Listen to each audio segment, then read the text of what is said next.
Live from downtown Detroit, Local 4 News at noon starts now. A big decision impacting undocumented immigrants all across the country. We'll tell you when nationwide ICE raids will begin.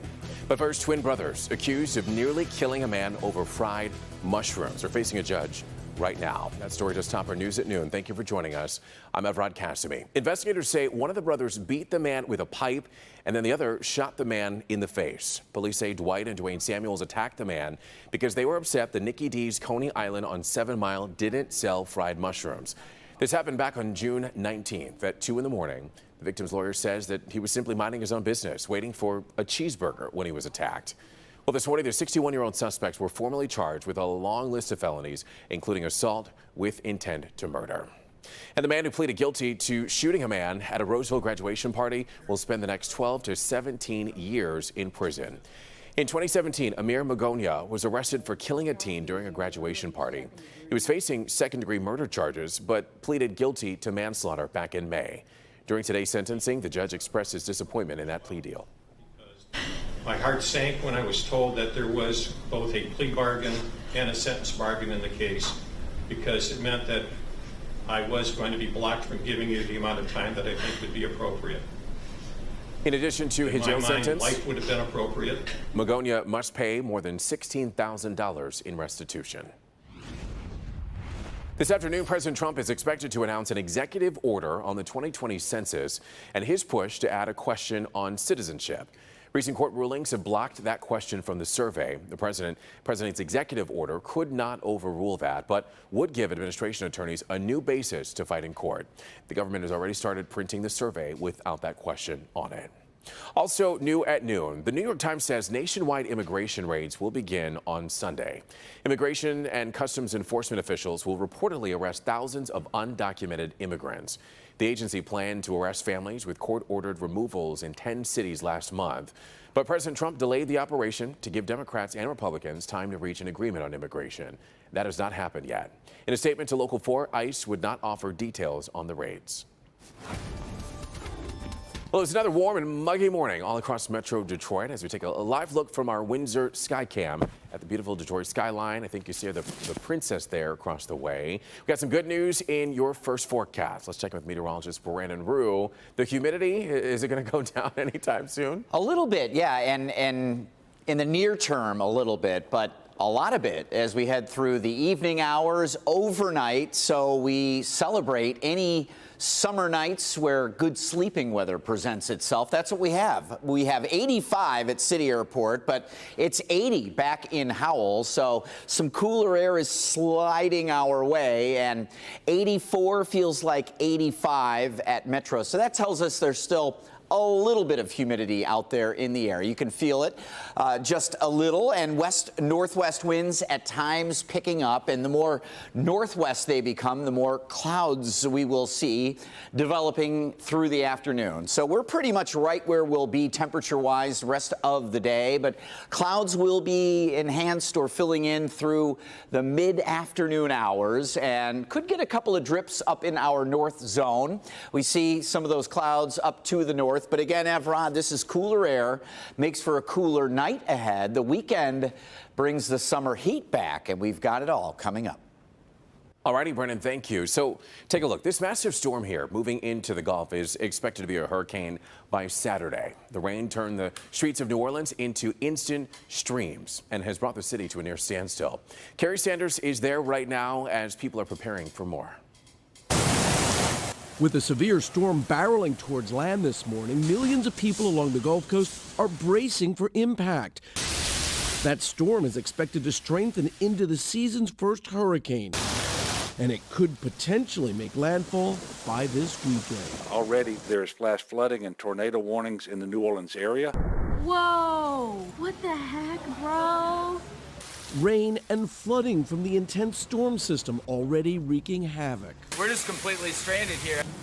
In New Orleans, the first bands of rain landing a blow Wednesday. Cars stalled on city streets. Louisiana's governor declared a state of emergency. Texas preparing today for a second day of relentless rain. Begin preparing to know exactly where it is that you will be going to in the event that you have to evacuate.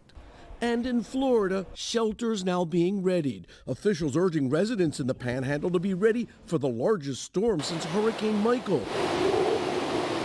which caused billions in damage last year. Residents taking advantage of the calm before the storm. Emergency managers are concerned that tourists are the group of people who pay no attention to what's going on with a forecast. So they're urging people to look at their weather apps and at least keep eyes tuned in case they have to evacuate. Kerry Sanders, NBC News, New Orleans. And now to a good health alert for anyone that might have gone up north for the 4th of July. A case of measles has been confirmed in Traverse City. A woman might have exposed several places from June 30th to July 4th. This would be the 45th case of measles here in Michigan, with a majority confirmed in Oakland County. The Grand Traverse County Health Department says that there was no exposure at the National Cherry Festival. That wrapped up last week, but we have a list of possible exposure sites on clickondetroit.com. Firefighters were called when smoke was seen coming out of an apartment building in Troy. This happened yesterday just before noon on Coolidge near West Maple Road. And when firefighters got there, they went inside and found the source of the fire was right there in the kitchen. And while most of the fire is almost out, it was still producing a lot of smoke. And thankfully, nobody was home at the time, and thankfully, no injuries were reported. All right, so we are used to seeing rocker Jack White on the stage, but this afternoon he is hitting the baseball field, and it's all for a good cause. White is helping to raise money for Hamtramck Stadium. It is one of the country's few remaining Negro League ballparks. Local 4's Jamie Edmonds is there for us live this afternoon as all the action is getting underway. Jamie. Hey there, Evrod. What a beautiful day for old-time baseball here at Hamtramck Stadium. Jack White, as you said, brought his Warstick Woodsmen to play a little baseball game here against the Motor City All-Stars. I'll have the camera pan over.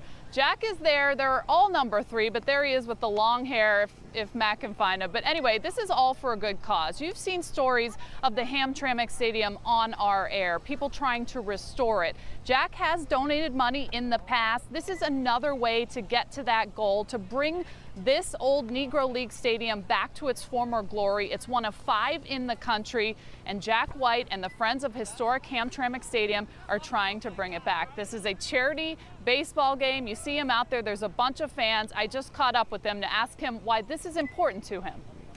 To come and sit here and have lunch every day by myself in the stands, and I loved this stadium, but I didn't know anything about the history of it back then.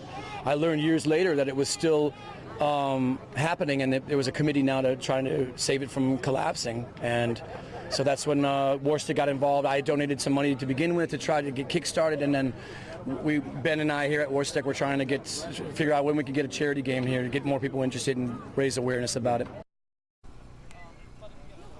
So Jack, of course, has a love of singing, a love of music, and a love of baseball, and so he goes all over the country doing these types of things. But this is extra important to him because he's from Detroit, and he wants to do Detroit things to bring it back to life. Now, fans found out about all this on Instagram, I'm told, and it didn't take long for lots of people to come. These are my new friends here. They wanted to wave on television. You guys like Jack White? Yeah.